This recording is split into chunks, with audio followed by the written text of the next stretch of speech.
I want to improve my English knowledge by leaps and bounds. I want to improve my English knowledge by leaps and bounds.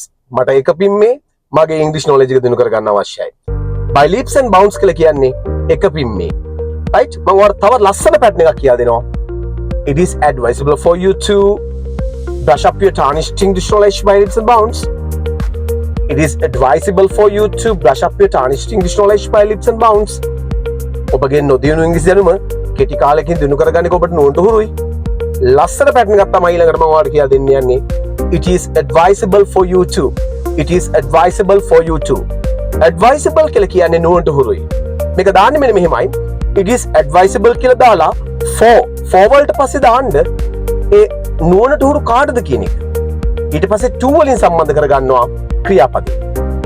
මාය වාක්‍යයක් කියනවා. It is advisable for you to speak English. It is advisable for you to speak English with your friends. ඔයාට නුවණට හුරුයි ඔයාගේ යාළුවොත් එක්ක ඉංග්‍රීසියෙන් කතා කරන එක. It is advisable for you to speak English with your friends. Right? එහෙමනම් මේ පැටර්න් එක නැවත පාරක් ඔයාලට මම කියනවා. It is advisable for somebody to do something. It is advisable for somebody to do something. මේක පාසල් යන සිසුවෙක්ට උනත් හරි වැදගත් පැටර්න් එකක්. රචනාවක් වගේ ලියනකොට මේ පැටර්න් එක දාලා ලියන්න, මේ පැටර්න් එක මතක් කරලා දාන්න, යම්කුඩ යමක් කරනක නුවණට හුරුයි කියන එක. Right? So අවසාන පණිවිඩය දෙනවා.